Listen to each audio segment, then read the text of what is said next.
Para biku, ada 5 jenis ucapan yang disampaikan oleh orang lain kepada kita.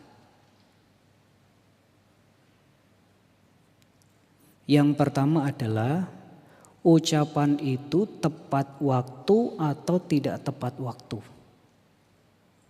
Ya.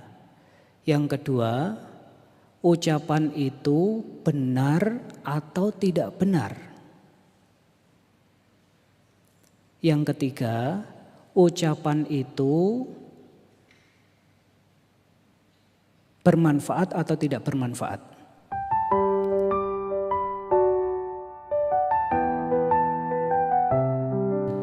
Umat Buddha yang berbahagia, selamat malam, Namo Buddhaya. Sungguh satu berkah dan kebahagiaan karma baik kita membuahkan kesehatan dan juga kekuatan, sehingga pada malam hari ini kita dapat kembali datang ke wihara, membawa diri ke tempat suci, menggunakan dan mengisi sebagian dari waktu yang kita miliki dengan hal-hal yang baik sebagai satu upaya untuk menambah jasa kebajikan kita.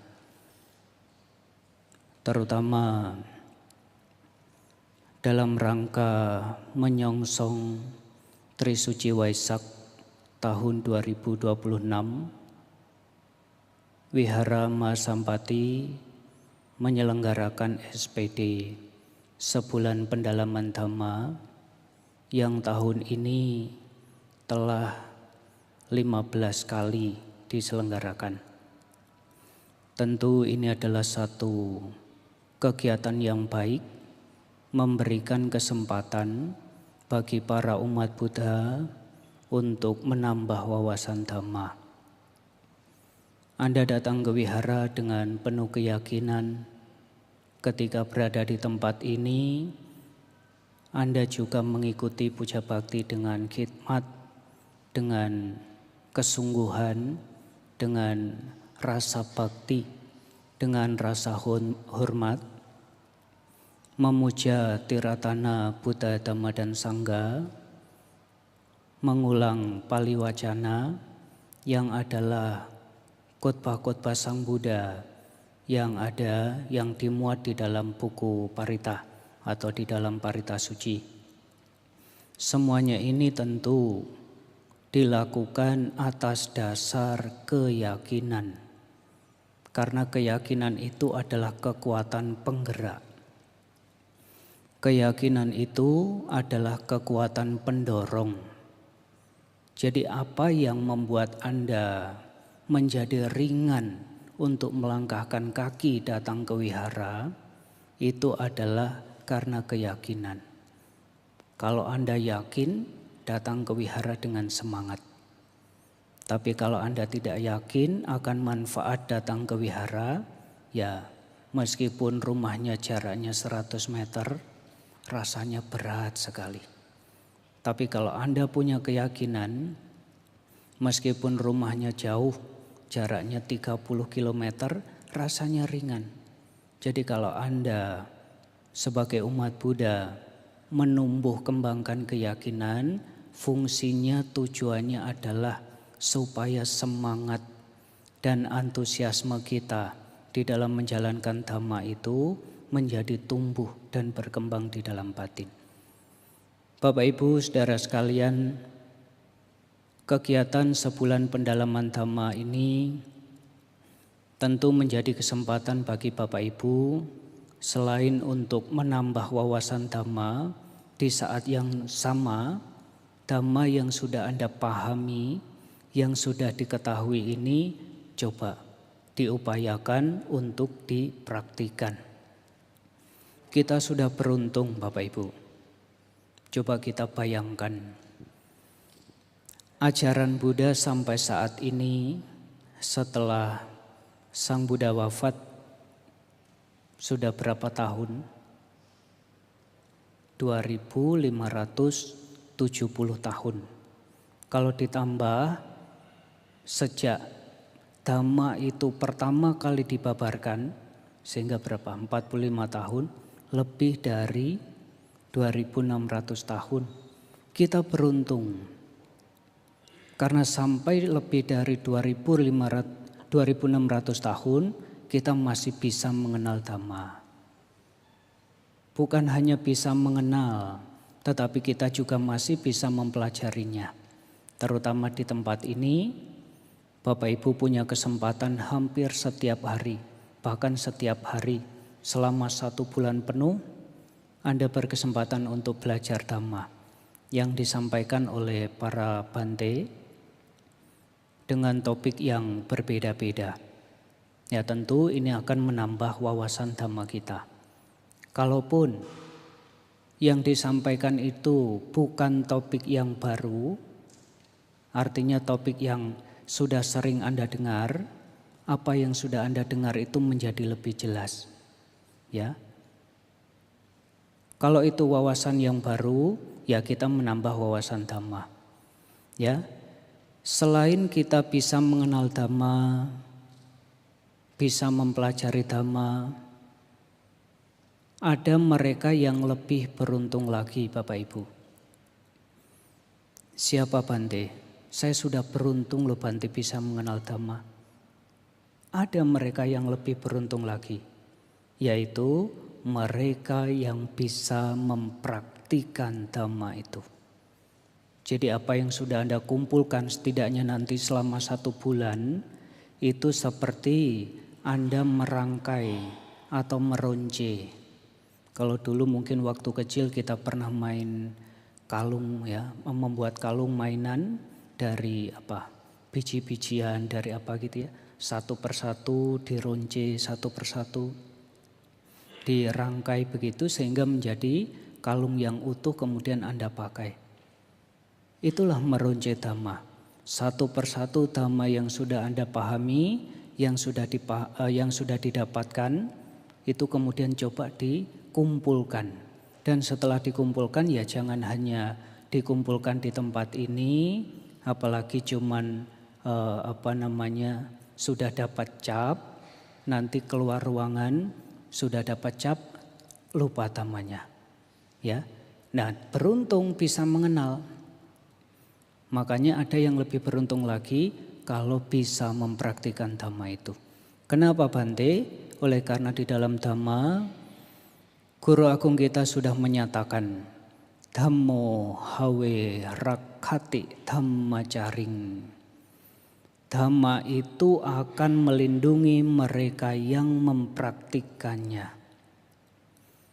Sekalipun Buddhis, KTP-nya beragama Buddha, tapi kalau tidak mempelajari dan mempraktikkan Dhamma, dia tidak akan mendapatkan manfaat dari Dhamma. Tapi kalau dia non-Buddhis, kemudian dia mempelajari Dhamma, apalagi seperti ini kan ditayangkan live ya. Siapapun bisa lihat, siapapun bisa nonton. Kalaupun tidak ikut live streaming, nanti ada rekamannya bisa ditonton ulang begitu ya. Siapapun bisa mempelajari Dhamma. Kenapa? Karena Dhamma itu adalah realita. Dhamma itu adalah realitas, kenyataan, kebenaran hidup. Jadi sebelum Sang Buddha muncul, Dhamma ini sudah ada Bapak Ibu. Jadi bukan Sang Buddha yang membuat Dhamma, tetapi Dhamma ini memang sudah ada. Sang Buddha mengatakan, Uppadawa bhikkhawe tathagatanang. An uppadawa bhikkhawe tathagatanang. Dhitawa sadhatu dhamma dhitata dhamma niyamata. Para biku, apakah para tathagata muncul ataupun tidak muncul di dunia, terdapat hukum yang pasti keberadaannya, terdapat ajaran yang tetap keberadaannya, bahwa sabbe sankhara anicca-ti, sabbe sankhara dukkha-ti, sabbe dhamma anatta-ti. Dhamma ini sudah ada, ya. Sebelum zaman Sang Buddha perubahan ada enggak? Ada. Ketika zaman Sang Buddha perubahan ada enggak? Ada. Ketika Sang Buddha sudah wafat, zaman sekarang ada enggak perubahan? Setiap hari saya mengalami perubahan, Bante. Gitu ya. Dan sampai zaman yang akan datang. Kenapa? Karena memang itulah kebenaran hidup dan inilah yang diajarkan oleh Sang Buddha. Ya, maka Bapak Ibu Saudara sekalian, kalau kita bisa mengenal Dhamma, bisa memahami Dhamma, kemudian kita juga bisa mempraktikkan Dhamma, itu adalah satu keberuntungan yang luar biasa. Ya, sekarang kita bisa lahir sebagai manusia saja sudah beruntung. Lahir sebagai manusia bisa mengenal Dhamma, duh bahagia. Ya, maka kesempatan ini wihara-wihara menyelenggarakan SPD itu bukan demi kelangsungan wihara semata, tetapi juga demi kesejahteraan para umat Buddha. Ya, Bapak Ibu, Saudara sekalian, sebagaimana disampaikan oleh Sang Buddha di dalam Dhammasawana Nisangsa Sutta, manfaat dari mendengarkan Dhamma itu ada 5. Ya, yang pertama adalah kita akan mendengarkan sesuatu yang belum pernah didengar sebelumnya. Bante, kalau sesuatu yang yang saya dengar ini adalah sesuatu yang sudah pernah saya dengar, manfaat kedua, apa yang pernah kita dengar menjadi jelas. Jadi mengklarifikasi Dhamma yang sudah pernah didengar. Yang ketiga, karena sering mendengarkan Dhamma, maka keraguan-raguan menjadi hilang. Barangkali sebelumnya, benar enggak ya Dhamma ini membawa manfaat? Benar enggak ya Dhamma ini membawa pada akhir penderitaan? Benar enggak ya Dhamma ini bisa mengikis kotoran batin? Gitu ya. Nah, dengan sering mendengarkan Dhamma, kemudian Anda mengalami perubahan yang positif di dalam diri. Nah, kemudian keraguan-raguannya menjadi hilang. Oh iya, ternyata benar. Dhamma ini membawa manfaat. Ya, dengan keraguan-raguannya hilang, keyakinannya menjadi tumbuh dan berkembang. Yang sebelumnya belum yakin menjadi lebih yakin. Ya, yang sebelumnya belum yakin menjadi yakin. Yang sebelumnya sudah yakin menjadi kokoh, menjadi mantap. Itu yang ketiga. Kemudian yang keempat, dengan sering mendengarkan Dhamma, maka pandangan yang sebelumnya bengkok menjadi lebih lurus. Artinya manfaat mendengarkan Dhamma adalah meluruskan pandangan.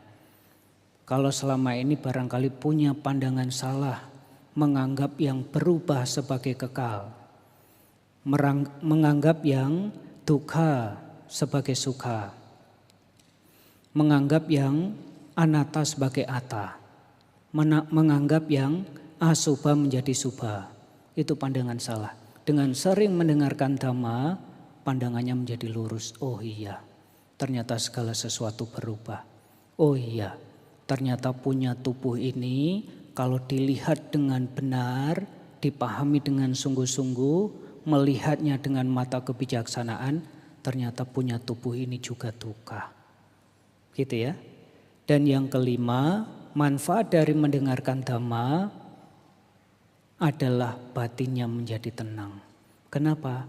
Wawasannya bertambah, Dhamma yang sudah diperoleh menjadi jelas, keyakinannya kokoh, pandangannya menjadi benar, maka batinnya menjadi tenang. Gitu ya.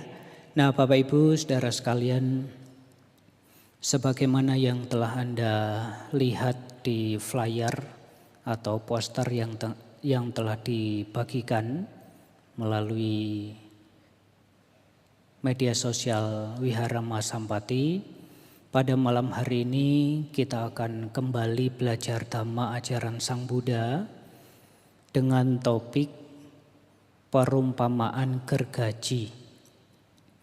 Ajaran Buddha tentang penahanan diri. Dhammadesana pada malam hari ini akan disampaikan dengan mengacu pada satu khotbah Sang Buddha yang bisa Anda temukan di dalam Majjhima Nikaya. Terutama Majjhima Nikaya khotbah ke-21. Namanya adalah Kakacupama Sutta. Kakacupama Sutta ya, atau Kakacupama itu terdiri dari dua kata. Kakaca. Kakaca artinya gergaji. Kemudian kata upama. Upama ke dalam bahasa Indonesia menjadi umpama. Sehingga kakacupama yaitu perumpamaan gergaji. Jadi sutta ini ke dalam bahasa Indonesia diberi judul perumpamaan gergaji. Ya Bapak Ibu Saudara sekalian, pada intinya sebetulnya sutta ini menekankan pada bagaimana Sang Buddha mengajarkan tentang cara untuk menahan diri ketika mendapatkan atau menerima kata-kata yang tidak menyenangkan. Itu intinya. Ya, tetapi Bante ingin sampaikan secara lengkap barangkali kalau waktunya cukup ya. Tentang sutta Kakacupama ini atau perumpamaan gergaji ini. Jadi sutta ini disampaikan oleh Sang Buddha ketika beliau berada di Sawati, yaitu di Wihara Cetawana yang merupakan wihara yang dibangun dan dipersembahkan oleh Anathapindika. Dan pada saat itu khotbah ini disampaikan oleh Sang Buddha kepada para biku. Jadi pendengarnya pada waktu itu adalah para biku. Dan sutta ini disampaikan oleh Sang Buddha berawal dari satu peristiwa atau satu kejadian. Ada seorang biku yang bernama Molyabhaguna. Bante Molyabhaguna ini memiliki hubungan yang dekat, yang akrab, yang erat dengan para bikuni. Jadi menjalin hubungan yang erat, yang akrab, yang dekat dengan para bikuni. Karena hubungan yang erat, yang akrab, yang dekat itu, apabila ada biku yang mencela para bikuni di hadapan Bante Molyabhaguna, dia menjadi tidak senang. Dia menjadi marah dan akan mempermasalahkan hal itu. Begitu juga ketika ada biku yang mencela Bante Molyabhaguna di hadapan para bikuni itu menjadi tidak senang, menjadi marah dan akan mempermasalahkan hal itu. Nah, demikianlah kedekatan antara Bante Molyabhaguna dengan para bikuni. Kemudian ada seorang biku yang kemudian menghadap Sang Buddha. Setelah menghadap menceritakan apa yang terjadi. Kemudian Sang Buddha memanggil seorang biku, tolong panggilkan Molyabhaguna. Atas nama Sang Guru minta dia untuk menghadap. Nah, setelah dipanggil ya, kemudian Bante Molyabhaguna menghadap Sang Buddha. Sang Buddha menginterogasi. Molyabhaguna, apakah kamu memiliki hubungan yang erat, yang dekat dengan para bikuni? Sehingga ketika ada biku yang mencela para bikuni, kamu akan menjadi marah, menjadi tidak senang dan akan mempermasalahkannya. Benar Bante. Demikian pula ketika ada para biku yang mencelamu di hadapan para bikuni, apakah mereka juga akan menjadi marah, tidak senang dan akan mempermasalahkan hal itu? Benar Bante. Kemudian Sang Buddha bertanya kepada Molyabhaguna, Bhaguna, bukankah kamu adalah seorang anggota keluarga yang meninggalkan kehidupan rumah tangga dengan penuh keyakinan menuju kehidupan tanpa rumah? Benar Bante. Oleh karena itu, tidak selayaknya kamu menjalin hubungan yang terlalu dekat dengan para bhikkhuni. Itu adalah pesan dari Sang Buddha kepada para bhikkhu, terutama kepada Bhante Molyapaguna. Kemudian Bapak Ibu Saudara sekalian, setelah menyatakan hal ini, Sang Buddha memberikan nasihat kepada Bhante Molyapaguna. Paguna, apabila ada yang mencela para bhikkhuni itu, apabila ada yang memukulnya, apabila ada yang melemparnya dengan bongkahan tanah, bahkan menyerangnya dengan pisau, seharusnya kamu meninggalkan pikiran yang berlandaskan pada pikiran rumah tangga. Seharusnya kamu meninggalkan pemikiran yang berlandaskan pada pemikiran duniawi. Demikian pula ketika ada para bhikkhu yang mencelamu, bahkan melemparmu dengan bongkahan tanah, menyerangmu dengan pisau. Tekankan, tanamkan pengertian ini. Nah, ini yang disampaikan oleh Sang Buddha. Ya, latihlah pemahamanmu, pemikiranmu demikian. Pikiranku tidak akan terpengaruh. Aku tidak akan mengucapkan kata-kata kasar. Aku akan berbelas kasihan kepada mereka. Dengan pikiran tanpa cinta kasih. Dengan pikiran yang penuh cinta kasih.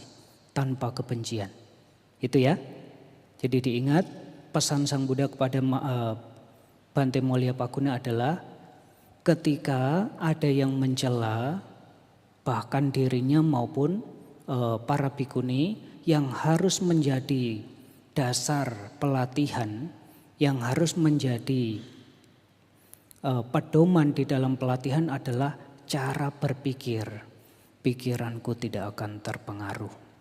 Aku tidak akan mengucapkan kata-kata kasar. Aku akan berbelas kasihan kepada mereka. Pikiranku penuh dengan cinta kasih tanpa kebencian. Kemudian Sang Buddha cerita, Bapak Ibu.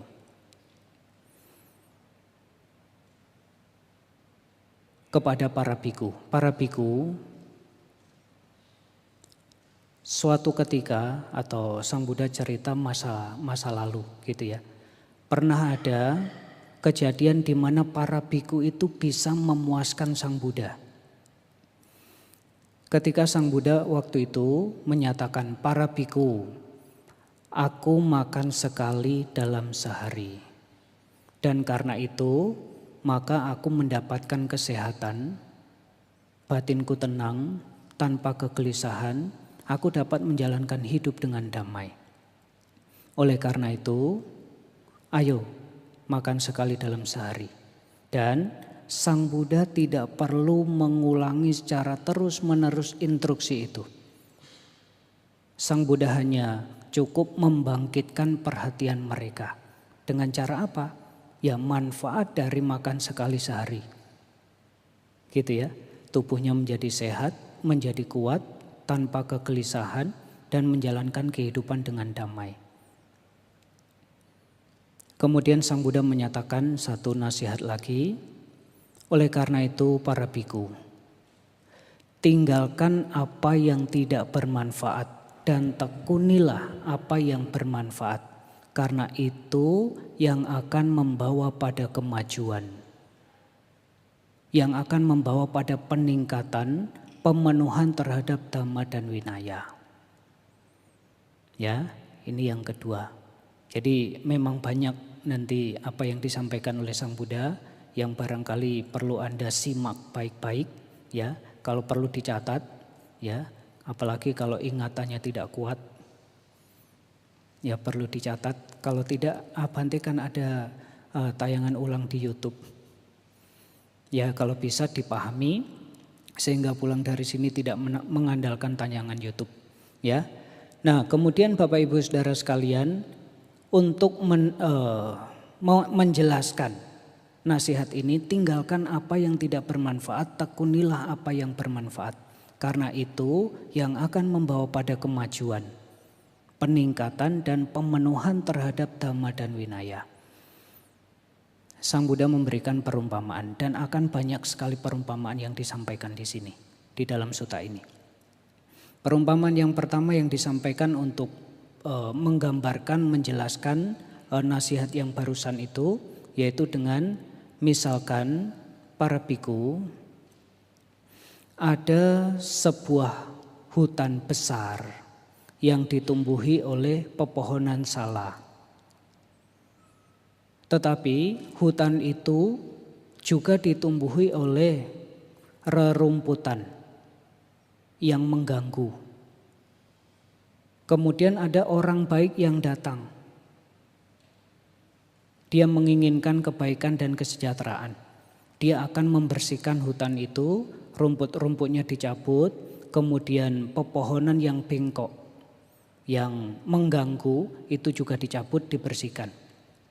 Dan dia menyisakan pepohonan yang tumbuhnya baik, lurus. Anak-anak pohon yang tumbuhnya lurus, batangnya tumbuh lurus, dibiarkan.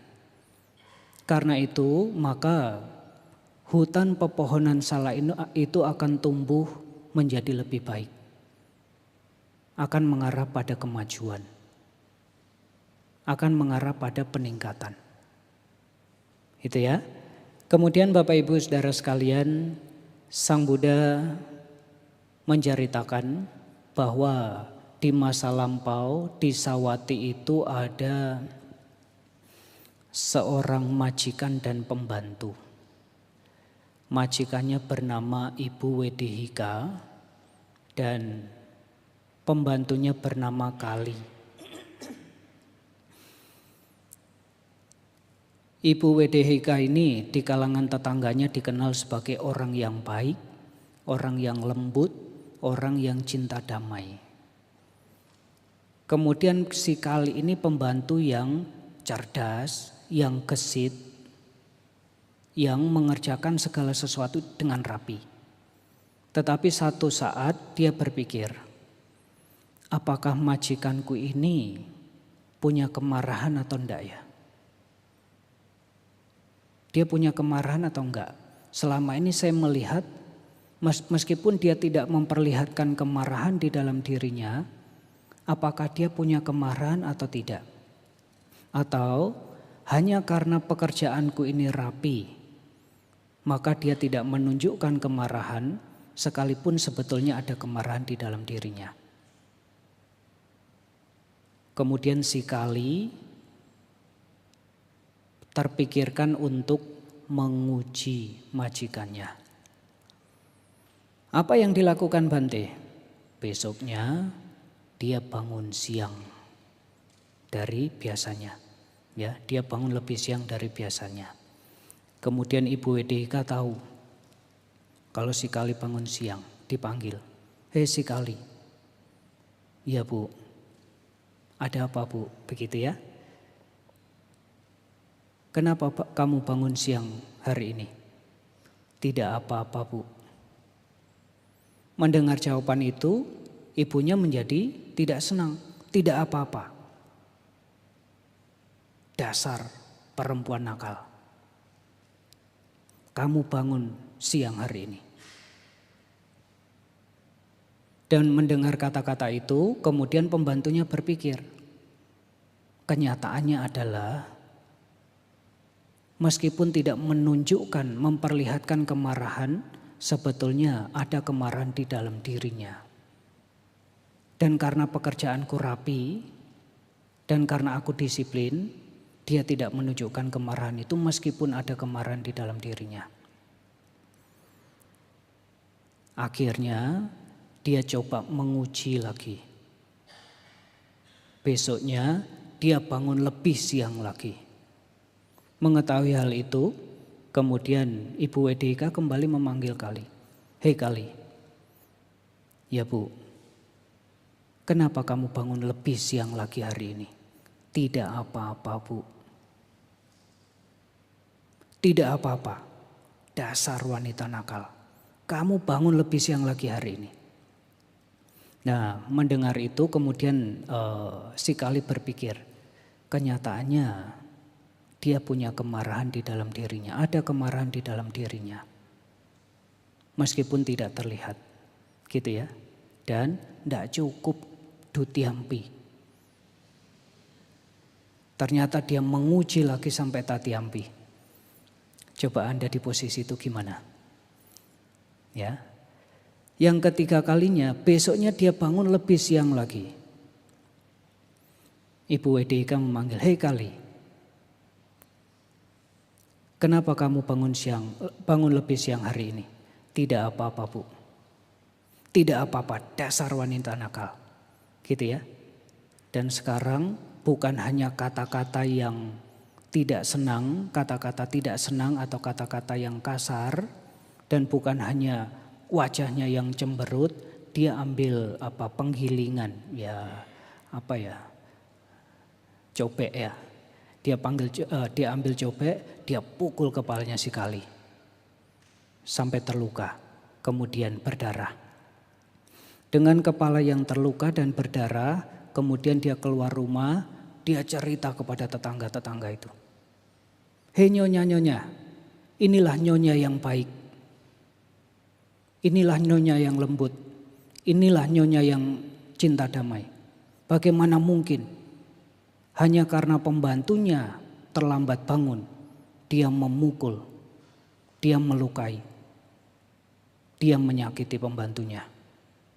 Akhirnya karena tetangganya menyaksikan hal itu, yang sebelumnya Ibu WDIK itu dikenal sebagai orang yang baik, yang lembut, yang cinta damai, sekarang namanya menjadi tercoreng. Sekarang Ibu WDIK dikenal sebagai orang yang jahat, orang yang kasar, dan orang yang tidak cinta damai. Kemudian Sang Buddha melanjutkan penjelasannya. Para biku, demikian pula para biku terlihat sangat baik, terlihat sangat lembut, terlihat sangat pecinta damai. Selama kata-kata tidak menyenangkan, tidak menyentuhnya. Tetapi ketika kata-kata yang tidak menyenangkan itu menyentuhnya, akan dapat dilihat, akan dapat terlihat apakah dia benar-benar baik, dia benar-benar lembut, dia benar-benar cinta damai. Sang Buddha melanjutkan, para biku, aku tidak mengatakan para biku itu mudah dinasihati hanya karena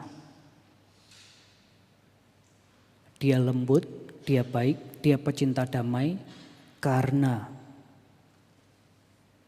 ingin mendapatkan jubah, makanan, dan perlengkapan lainnya. Gitu ya. Tetapi aku mengatakan bahwa seorang biku itu baik dan mudah dinasehati karena dia memang menjadikan dirinya untuk mudah dinasihati. Dia berupaya untuk menjadi orang yang mudah dinasihati. Dan dia melakukan hal itu bukan demi perolehan jubah, makanan, tempat tinggal, obat-obatan, dan lain sebagainya. Tetapi dia melakukan itu karena demi penghormatan dan penghargaan terhadap Dhamma. Selanjutnya Sang Buddha menyampaikan, dan ini Bapak Ibu bisa catat, para biku, ada 5 jenis ucapan yang disampaikan oleh orang lain kepada kita. Yang pertama adalah ucapan itu tepat waktu atau tidak tepat waktu. Ya. Yang kedua, ucapan itu benar atau tidak benar. Yang ketiga, ucapan itu bermanfaat atau tidak bermanfaat. Berhubungan dengan kebaikan atau berhubungan dengan keburukan. Kemudian yang keempat, ucapan itu disampaikan dengan cinta kasih, maksudnya atas dasar cinta kasih atau atas dasar kebencian. Dan yang kelima, ucapan itu, yang pertama, ucapan itu tepat waktu atau tidak tepat waktu, gitu ya. Yang kedua, ucapan itu benar atau tidak benar.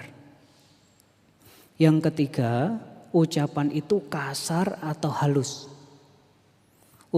Yang keempat, ucapan itu berhubungan dengan kebaikan atau berhubungan dengan keburukan. Dan yang kelima, ucapan itu diucapkan atas dasar cinta kasih atau atas dasar kebencian. Gitu ya. Setelah menyampaikan hal ini, kemudian Sang Buddha kembali memberikan nasihat kepada para biku. Terhadap 5 jenis ucapan ini para biku, kalian harus berpikir, pikiranku tidak akan terpengaruh. Aku akan mengembangkan belas kasihan kepada mereka. Aku tidak akan mengucapkan kata-kata kasar.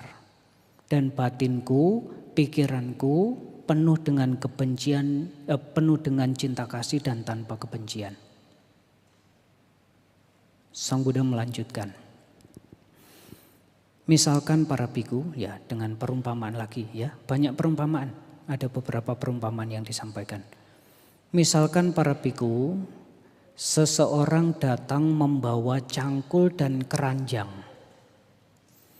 Kemudian dia berkata, aku akan mengosongkan tanah di bumi ini. Kemudian dia mulai mencangkul tanah itu. Mencangkul tanah, dimasukkan ke ranjang, kemudian tanahnya ditebar ke sana kemari. Kemudian dia juga meludah di sana sini. Dia buang air di sana sini. Sang Buddha bertanya, akankah bumi ini akan kosong dari tanah itu para biku? Tidak, Bante. Kenapa? Karena bumi ini sangat dalam dan besar. Ketika dia melakukan hal itu hanya akan melelahkannya, membuatnya kecewa. Ya. Sang Buddha melanjutkan, demikian pula para biku. Ketika ada orang mengatakan 5 jenis ucapan itu, tanamkan dalam diri kalian. Pikiranku tidak akan terpengaruh. Aku tidak akan mengucapkan kata-kata kasar. Aku akan berbelas kasihan kepada mereka. Dan pikiranku penuh dengan cinta kasih tanpa kebencian. Itu ya. Ada perumpamaan lagi. Misalkan para biku, seseorang datang dengan membawa pewarna merah, biru, nila, kemudian merah tua. Kemudian dia akan melukis di ruang yang kosong. Bagaimanakah para biku? Apakah dia akan bisa menulis di ruang yang kosong itu? Tidak, Bante. Kenapa? Karena ruang kosong itu tidak terbentuk dan tidak terlihat. Ketika dia melakukan itu hanya akan melelahkan dan menghasilkan kekecewaan baginya. Demikian pula ketika mendengar kata-kata yang diucapkan terhadap 5 jenis ucapan itu, tanamkan dalam diri kalian. Pikiranku tidak akan terpengaruh. Aku tidak akan mengucapkan kata-kata kasar. Aku akan berbelas kasihan kepada mereka. Dan pikiranku akan penuh dengan cinta kasih dan tanpa kebencian. Perumpamaan lagi disampaikan. Misalkan para biku, ada seseorang datang dengan membawa obor dari rumput yang menyala. Kemudian dia mengatakan, aku akan memanaskan air sungai Gangga dan akan membakarnya. Bagaimana menurut kalian para biku? Apakah dia akan bisa melakukan itu? Tidak, Bante. Demikian pula para biku. Air yang ada di Sungai Gangga itu sangat banyak. Ya, Sungai Gangga itu sangat besar.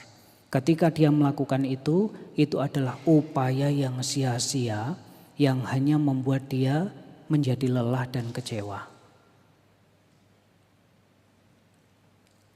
Dan perumpamaan terakhir Bapak Ibu yang disampaikan oleh Sang Buddha di dalam sutta ini dan yang menjadi puncak dari apa yang diajarkan oleh Sang Buddha, yaitu ketika Sang Buddha menyatakan, para biku, misalkan ada para penjahat yang memotong bagian demi bagian tubuh kalian dengan gergaji bergagang ganda.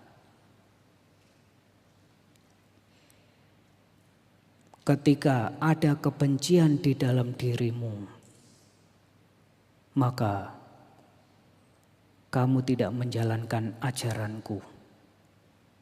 Oleh karena itu para biku, tanamkan di dalam diri kalian, pikiranku tidak akan terpengaruh. Aku tidak akan mengucapkan kata-kata kasar. Aku akan berbelas kasihan kepada mereka. Pikiranku akan penuh dengan cinta kasih dan tanpa kebencian. Dan mengakhiri sutta ini, Sang Buddha menyampaikan sebuah pertanyaan. Oleh karena itu para biku, ingatlah sungguh-sungguh perumpamaan ini. Ingatlah sungguh-sungguh perumpamaan gergaji ini.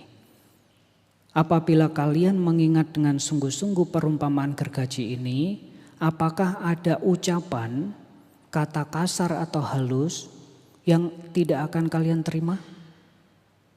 Tidak ada, Bante. Oleh karena itu para biku, ingatlah dengan sungguh-sungguh perumpamaan gergaji ini.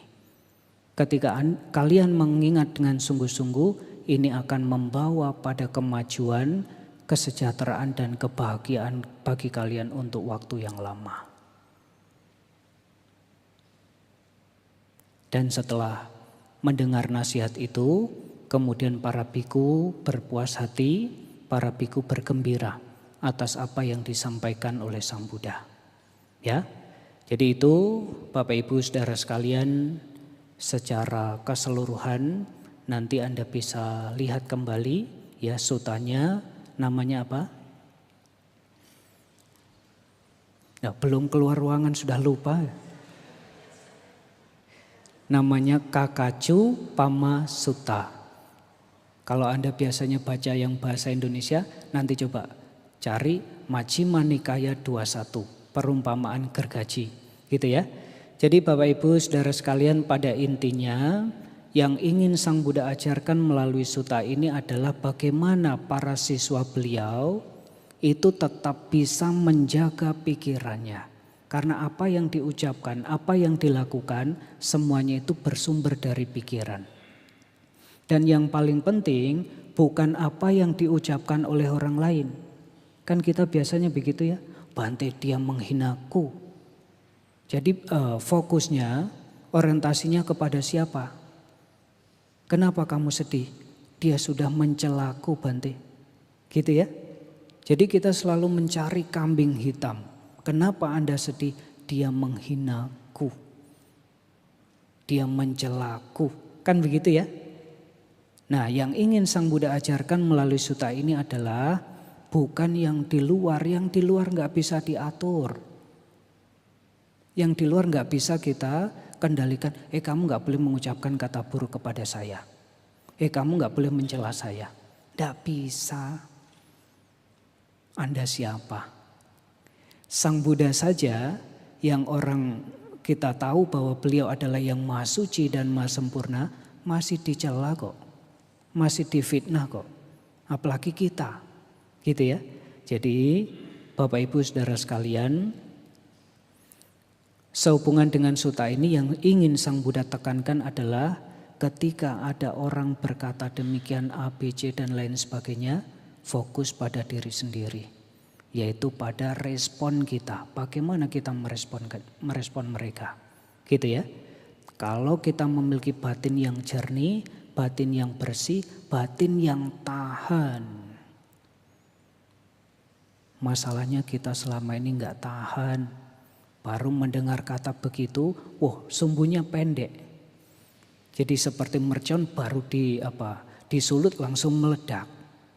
Maka dari itu, Ibu Bapak Saudara sekalian, melalui suta ini saya ingin mengajak Bapak Ibu untuk bagaimana kita belajar untuk bisa menahan diri.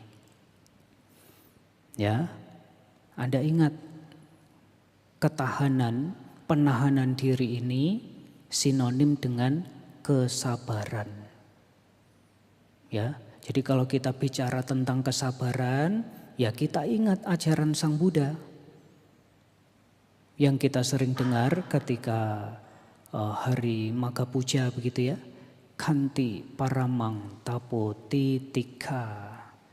Ketabahan, kesabaran, ketahanan adalah cara melatih batin yang paling baik. Jadi kalau Anda ingin melatih batin, caranya bagaimana Bante? Latihan menahan. Jadi kalau kita bicara ketahanan, kita bicara kesabaran, ya kita itu bicara bagaimana kita bisa menekan, kita bisa menahan gejolak batin. Bukan hanya terhadap sesuatu yang tidak menyenangkan, tetapi juga terhadap sesuatu yang menyenangkan. Misalkan ada sila begini, ya, ketika pulang kanan kiri ada tukang sate. Tahan, ya. Jadi kalau Anda bilang sabar, kan kita sering bilang sabar. Ada orang yang mengalami kesusahan, kan gampang saja bilang sabar, gitu ya. Tapi apa yang dimaksud dengan sabar? Sabar bukan pasrah. Sabar itu adalah kemampuan batin untuk menahan, untuk menekan segala gejolak, segala keberadaan dengan pengertian yang benar, yaitu kebijaksanaan.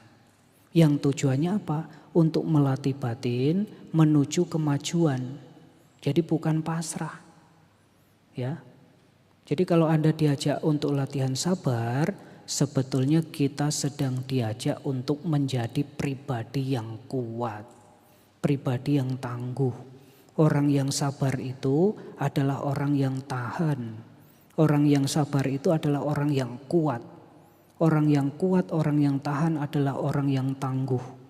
Orang yang tangguh tidak gampang runtuh, tidak rapuh, tidak gampang mengeluh. Ya. Maka dari itu Bapak Ibu Saudara sekalian, kalau diajak latihan sabar ya jangan kemudian dijadikan pembenaran, apalagi demi diri sendiri. Misalkan anak-anak yang biasa main game begitu ya, orang tuanya suruh coba ini kerjakan ini, coba kerjakan ini. Ma kanti paramang tapo titika. Yaitu pembenaran, ya itu benar kesabaran, sabar begitu ya. Tetapi sabar yang benar, ketahanan yang benar bukan seperti itu. Kita harus ingat lagi, kemampuan batin untuk menekan, menahan segala keberadaan dengan pengertian yang benar, dengan kebijaksanaan. Jangan dipelintir. Nah, memelintir dhamma untuk kepentingan diri sendiri, ya tidak bijaksana. Apalagi untuk pembelaan diri sendiri, gitu ya. Bante, kalau kita bicara kesabaran, biasanya orang-orang kalau diajak latihan sabar, jurusnya begitu. Bante, kan sabar itu ada batasnya. Kalau diajak latihan sabar, Bante namanya juga orang, namanya juga manusia. Orang itu sabar kan ya ada batasnya, betul. Sabar ada batasnya, yang membatasi siapa? Yang membatasi siapa? Yang membatasi diri sendiri, yang membatasi kita sendiri. Ya. Sabar kita bergantung pada sejauh mana kita melatih diri kita untuk bisa tahan terhadap segala keberadaan. Kalau cuaca panas Anda keluar, tahan cuaca panas, Anda sabar. Ya, kalau dingin Anda bisa menahan dingin, oh dia kuat. Tahan, dia sabar. Sama seperti ini Anda duduk lama, bantinya ceramah tidak selesai-selesai. Anda bisa tahan. Itulah orang sabar. Ya, maka dari itu Bapak Ibu Saudara sekalian kembali kita kaitkan dengan Sutta Kakacu Pamasutta. Kenapa Sang Buddha mengatakan bahwa pikiranku tidak akan terpengaruh. Aku tidak akan mengucapkan kata-kata kasar. Aku akan berbelas kasihan kepada mereka. Dan pikiranku penuh dengan cinta kasih tanpa kebencian. Ketika mengucapkan kata-kata yang disampaikan melalui 5 jenis ucapan tadi. Ya. Nah, kalau orang yang tahan, Anda harus ingat manfaatnya apa Bante? Latihan tahan itu menjadikan kita kuat tangguh. Kalau Anda pernah baca syair Dhammapada, seperti batu karang yang tidak tergoncang oleh badai, demikian pula orang bijaksana tidak akan goyah oleh pujian maupun celaan. Gitu ya. Kenapa Sang Buddha menggunakan perumpamaan batu karang? Coba Anda perhatikan kalau batu karang itu diserang badai, ombak kadang ombak kecil, kadang ombak besar, siang malam, dia tetap kokoh. Itu adalah personifikasi dari seseorang yang tangguh. Diserang sana sini, ya dicela sana sini, dia tetap kokoh. Maka seperti beberapa perumpamaan yang tadi disampaikan, yaitu orang mencangkul tanah untuk mengosongkan bumi, kemudian orang melukis di ruang kosong, kemudian orang datang ingin memanaskan air di Sungai Gangga, ujung-ujungnya apa? Sia-sia, dia akan lelah sendiri. Sama, kalau ada orang mencela, orang mencaci, orang memaki, dan kitanya menderita, kitanya sedih. Kalau yang mencaci itu adalah musuh, melihat musuhnya menderita, apa yang dirasakan? Musuhnya senang. Tetapi kalau ada musuh yang mencela, mencaci, memaki, menghujat, kitanya tetap kokoh, tetap tangguh, tidak rapuh, tidak runtuh. Apa yang dia rasakan? Ya dia malah sedih dan sia-sia sendiri apa yang dia lakukan. Ya, maka dari itu Bapak Ibu Saudara sekalian, latihan menahan, tahan. Ya. Ada kata-kata kasar, Bante saya sudah pengen berucap kasar juga, tahan. Bante kuping saya ini sudah panas, tahan. Kan latihan menahan diri itu sulit Bante, ya betul memang sulit. Tetapi itu adalah cara satu-satunya bagaimana kita menjadi orang yang kuat. Orang yang kuat itu kan orang yang tahan ya. Kalau nggak tahan, duduk meditasi, Anda tahan berapa menit? Ya tahan Bante 1 jam, tahan. Tapi 6 kali ganti posisi. Ya kalau bisa tahan, oh dia kuat ya duduk 1 jam tanpa ganti posisi. Orang lain menyebut, oh dia kuat. Ya karena memang itu. Kekuatan itu tumbuh muncul dari ketahanan. Kita bisa menahan. Ya, apalagi saat ini Bapak Ibu Saudara sekalian, kita hidup di zaman yang dinamikanya ini sangat kompleks. Kita hidup di zaman digital. Informasi itu bisa datang dari mana saja, dari siapa saja.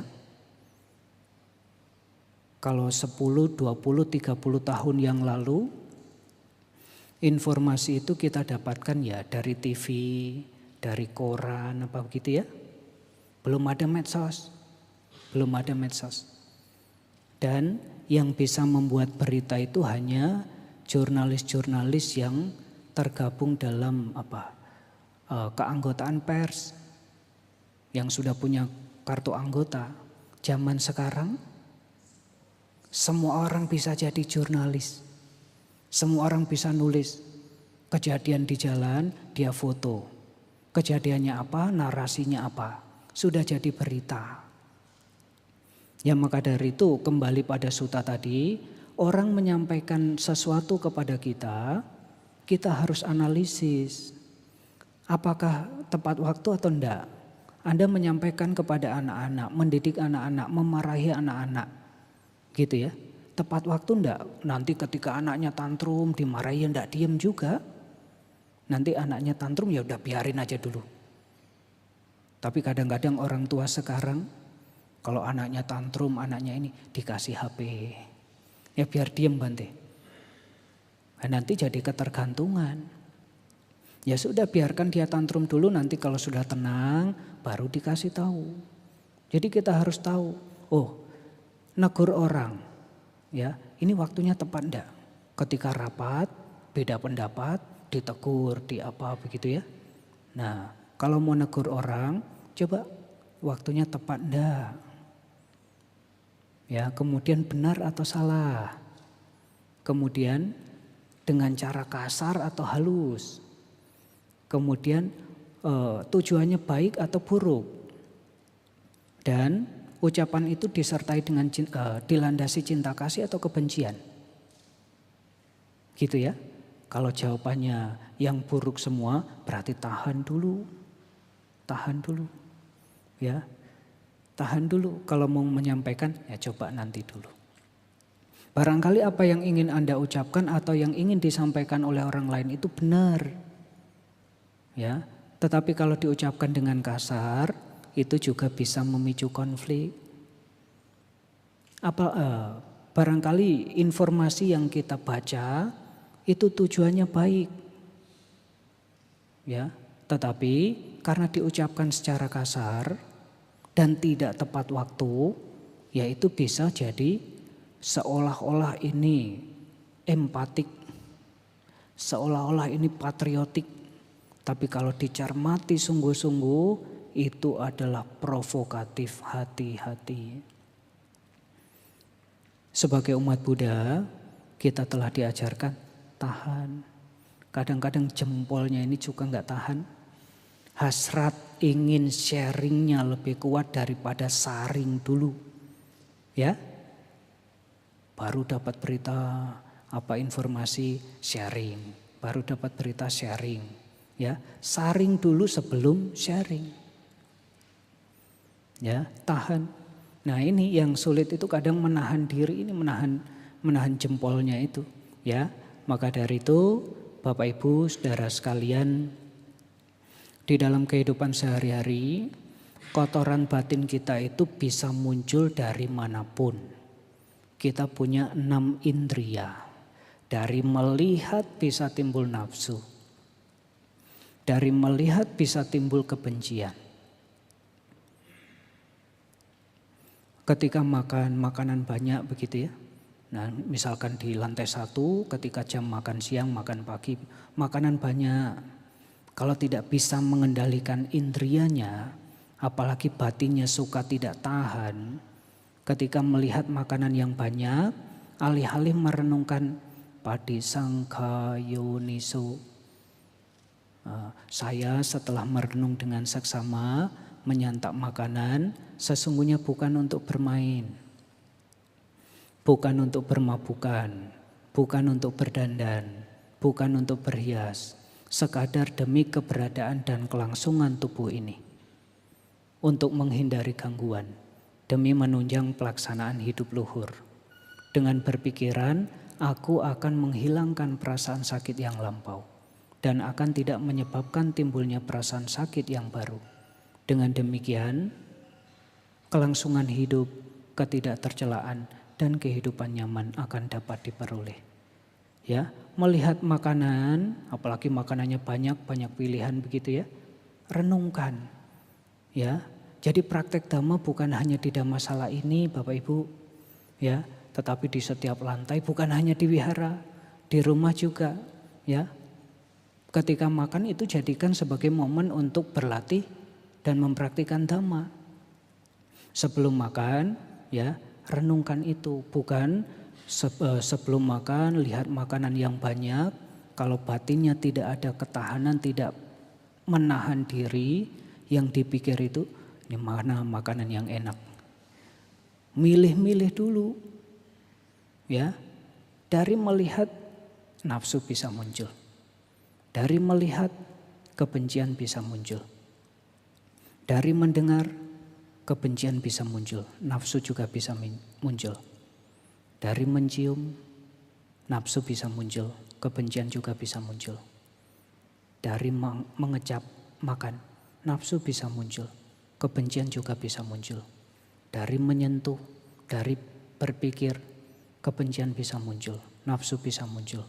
Oleh karena itu, sebagai umat Buddha selalu mengingat, ya, selalu mengingat apa yang disampaikan oleh Sang Buddha untuk melakukan penahanan diri, menekan, menahan.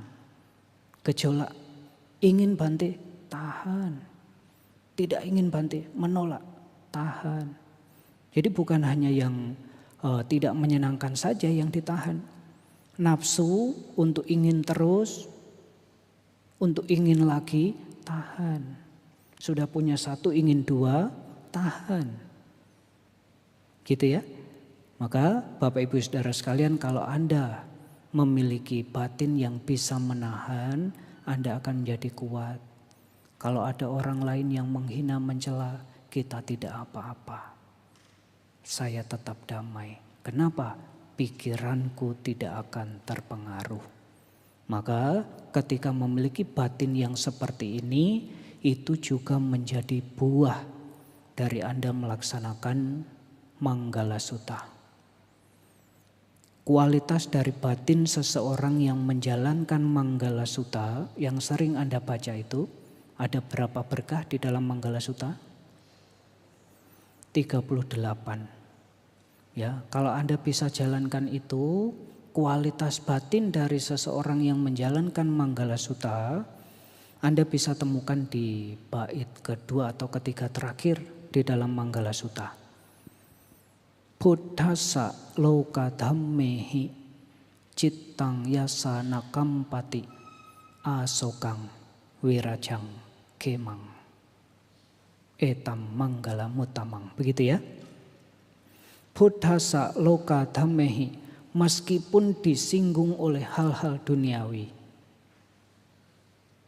Cittang yasana kampati, batin tak tergoyahkan. Asokang tiada sedih. Wirajang tiada noda, kemang penuh damai. Ya, maka Bapak Ibu Saudara sekalian, menahan diri, penahanan diri, menekan gejolak, ini adalah latihan kita untuk menjadi orang yang sabar. Memang tidak mudah, tetapi kalau orang yang sabar, orang yang bisa menahan, kata lainnya adalah orang yang lapang dadanya. Ya, kalau Anda bisa menahan, seperti ruangan ini, kalau ruangannya sempit nggak bisa muat banyak orang. Betul ya? Kalau ruangannya sempit nggak bisa muat banyak orang. Sama seperti kalau ada sungai, kalau sungainya sempit kemudian dangkal, hujan sebentar apa yang terjadi? Banjir, airnya meluap, meluber. Batin yang sempit, yang tidak lapang, sama seperti yang tidak pernah berlatih, sama seperti sungai yang dangkal, yang sempit tadi. Menerima emosi sedikit sudah langsung meluap. Maka di Jakarta itu beberapa tahun yang lalu ada program normalisasi. Sungainya dikeruk lagi supaya tetap dalam, bisa menampung air banyak. Batin kita juga sama. Latihan sabar ini adalah latihan untuk memperdalam, memperluas, memperlebar batin kita supaya bisa memuat emosi lebih banyak, tidak gampang luber. Ya. Manfaatnya apa Bante? Di dalam Padhama Akhanti Sutta Anggota Nikaya kelompok 5, Sutta ke 215, Sang Buddha menyatakan bahwa ada 5 bahaya orang kalau tidak sabaran. Bahayanya orang yang gak sabaran, yang gampang, yang gak tahan. Yang pertama, dia memiliki banyak musuh. Kenapa? Biasanya orang yang gak sabaran itu kan ngomongnya ketus gitu ya. Jadi kalau kumpul sama orang, ya sedikit-dikit dia ngambek, gampang marah, ngomongnya ketus, ya sudah. Nah, besok kalau nongkrong gak usah diajak lagi. Gitu ya. Ini banyak musuh. Yang kedua, bahaya dari orang yang gak sabaran adalah dia memiliki banyak dendam. Sedikit-dikit marah, dikit-dikit lama-lama jadi dendam. Kemudian yang ketiga,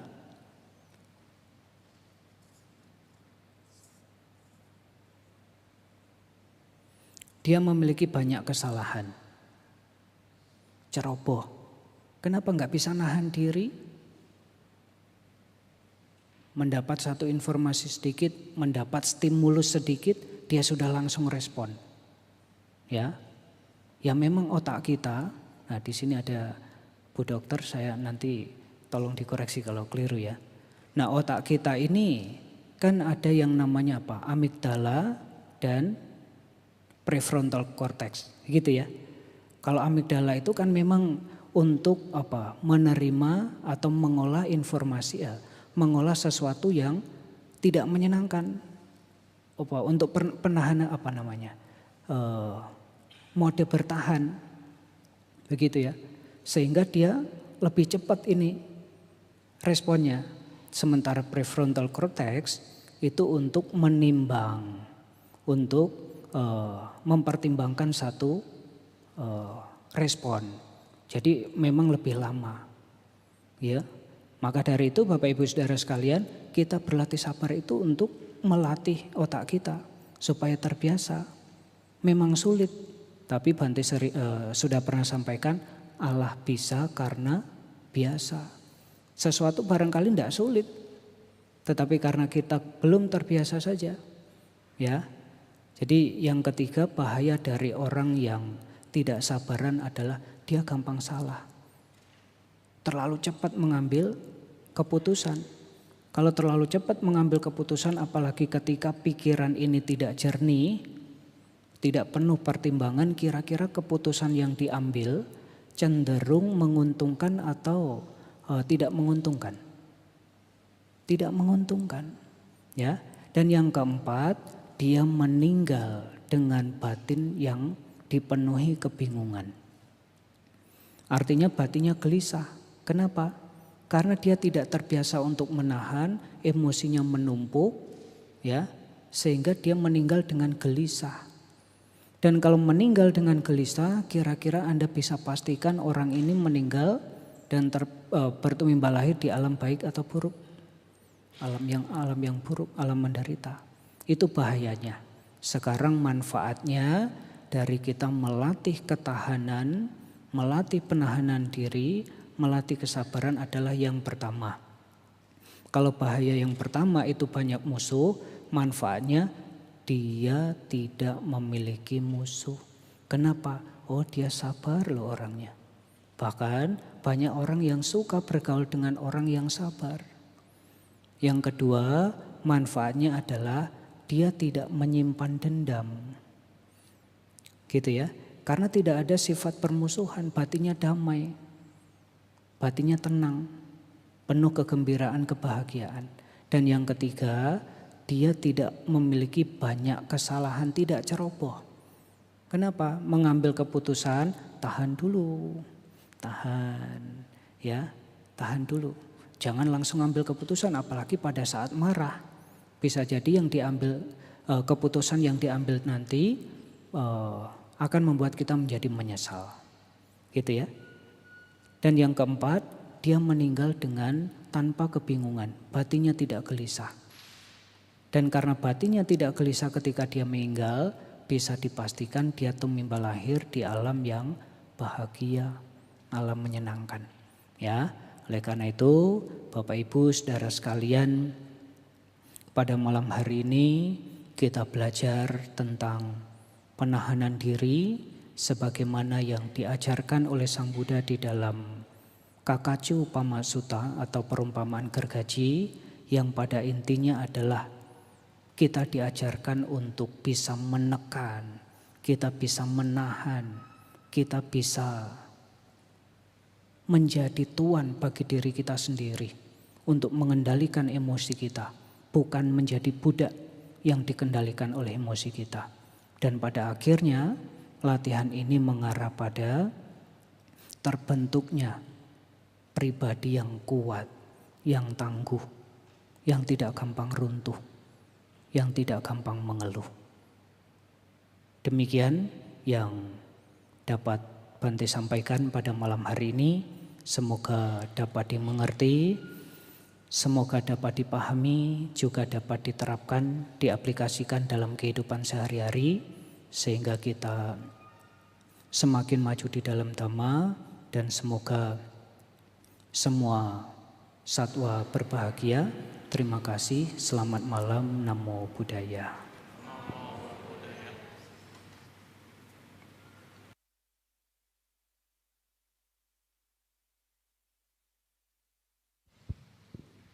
Sebelum mengakhiri sesi Dhamma Desana, bagi upasaka dan upasika yang berada di ruangan Dhammasala, boleh ada yang ingin bertanya?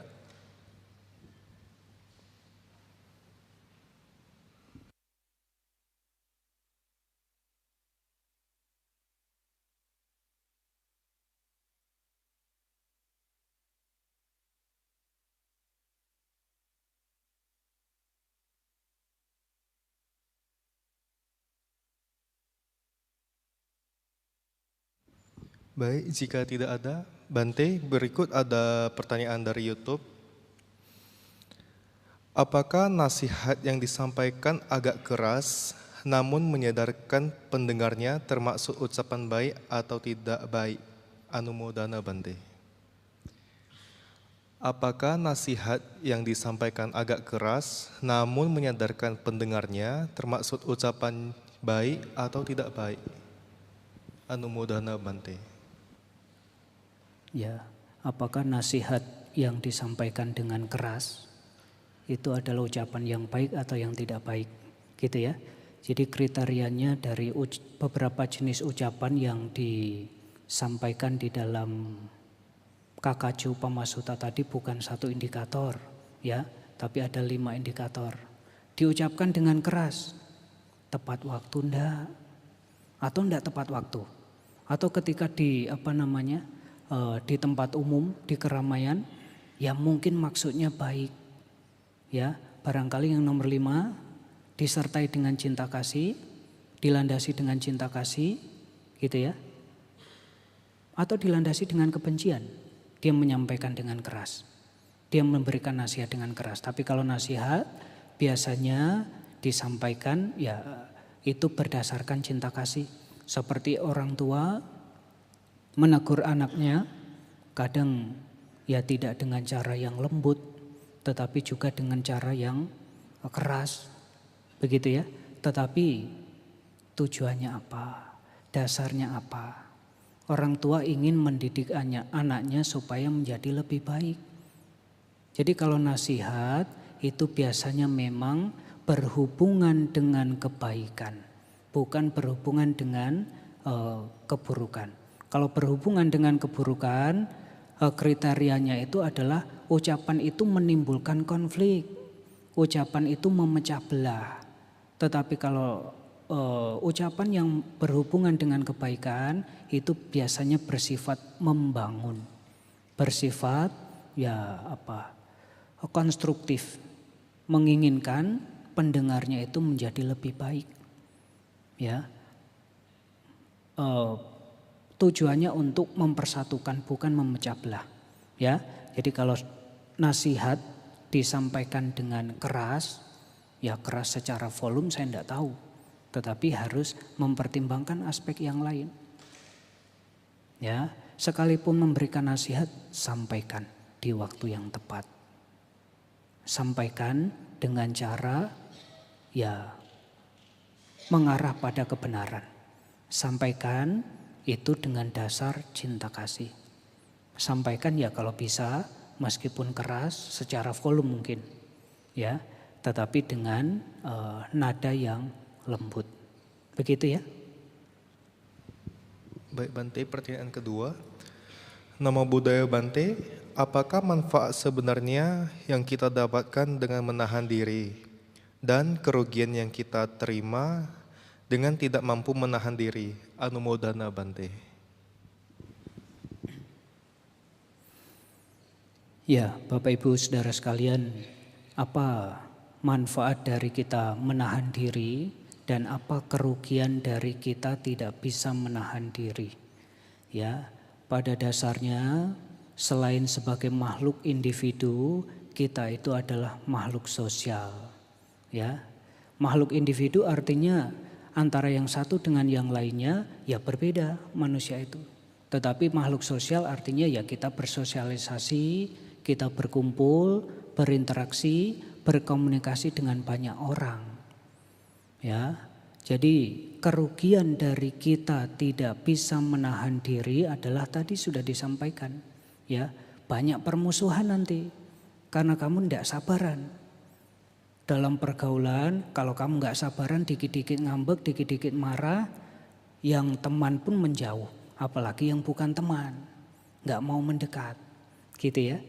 Dan kemudian kalau tidak sabaran, gampang nyimpan dendam. Ya, kenapa? Nggak bisa menahan emosi, nggak bisa menekan emosi. Sehingga sedikit-sedikit ngambek, nanti lama-lama ya menyimpan dendam. Dan lain sebagainya.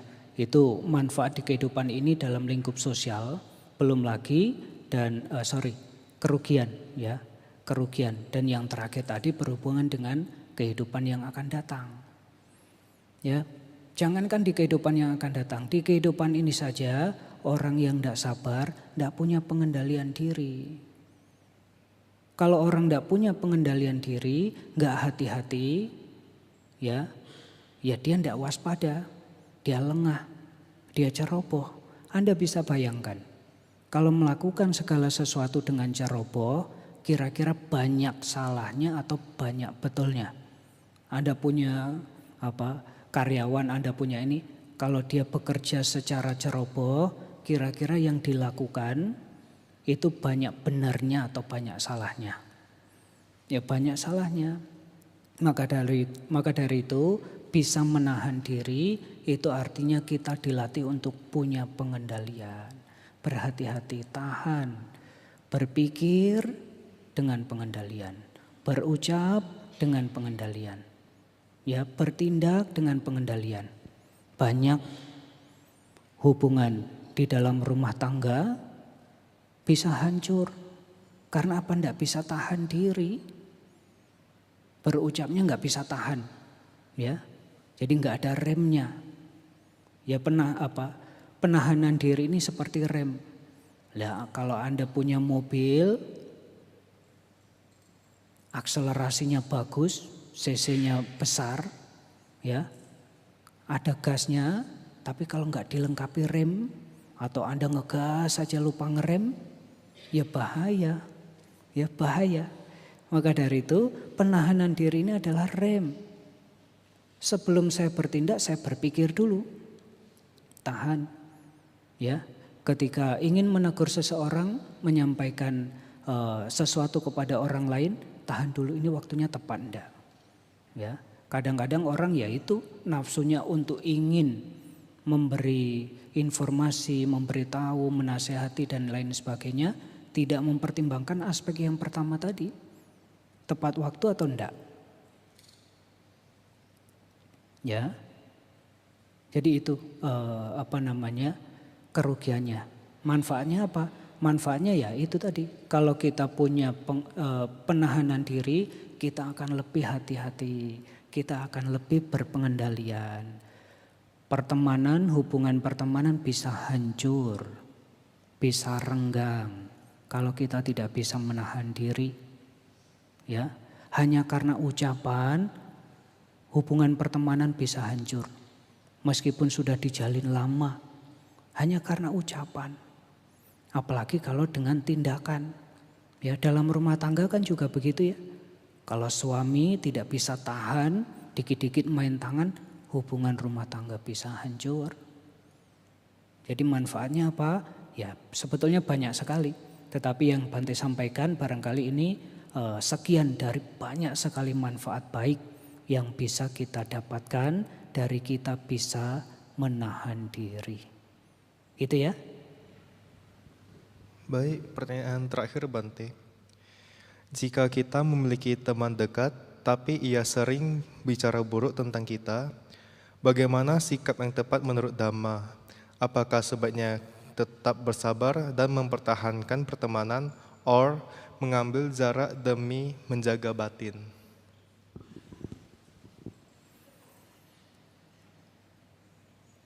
Hubungan pertemanan, dia sering berbicara buruk tentang saya. Apakah saya tetap menjalin pertemanan atau menjaga jarak, begitu ya?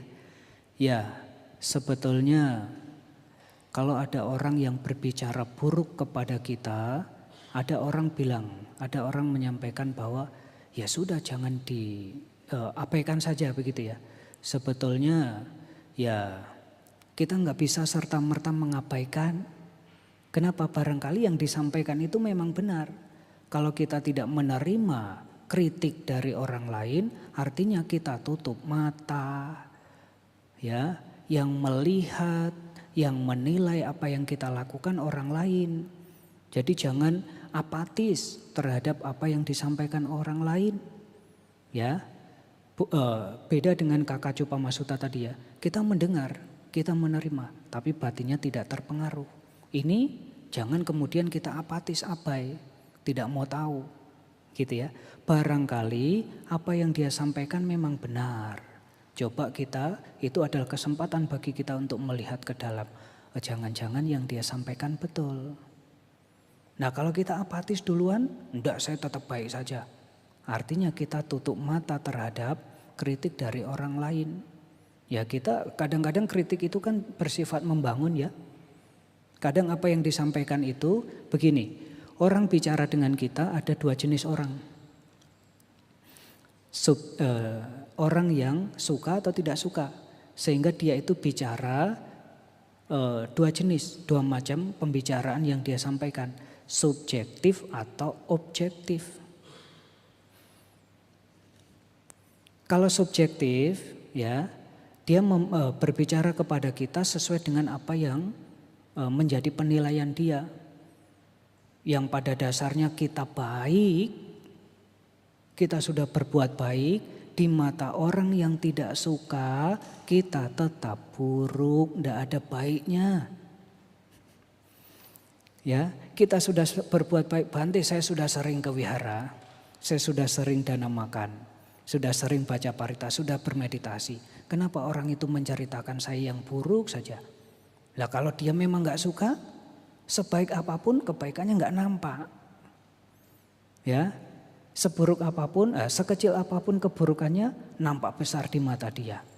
Jadi dia membicarakan tentang kita apakah karena kebencian atau karena cinta kasih. Gitu ya. Nah sebaliknya itu bisa jadi dia berbicara secara objektif. Dia membicarakan yang buruk kepada kita itu memang karena kita buruk. Coba kalau kita nggak terima, tahu nggak kalau kita buruk tanpa dia memberitahu. Sang Buddha menyampaikan, apabila seseorang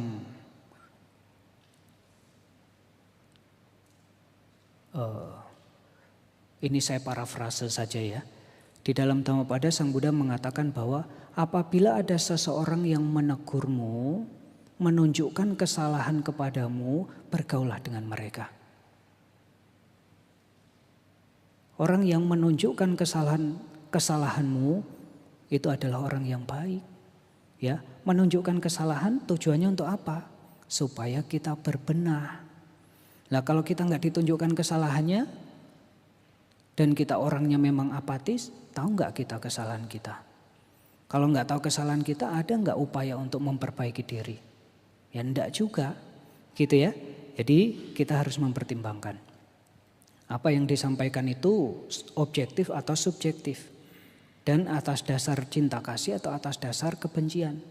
Kalau ada atas dasar cinta kasih, memang mungkin dia berbicara buruk kepada kita, ingin membuat kita menjadi lebih baik.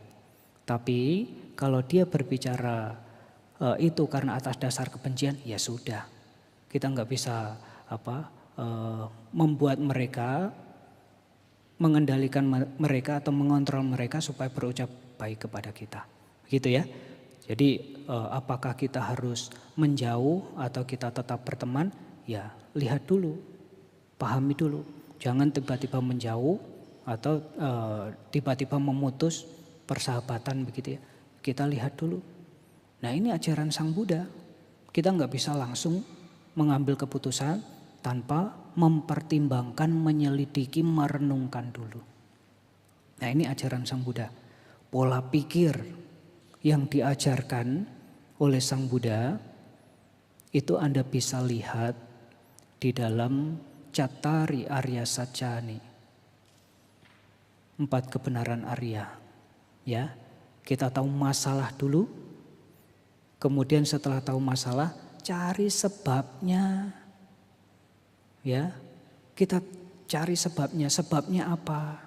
Ini cara berpikir, cara pemecahan masalah secara Buddhis. Cara berpikir Buddhis ini untuk memecahkan masalah. Kalau sudah tahu ada masalah misalkan, cari sebabnya. Kalau sudah tahu sebabnya, intinya, kalau intinya masalahnya, sebabnya ini dihilangkan, masalah akan selesai. Dan caranya bagaimana? Begitu, ya.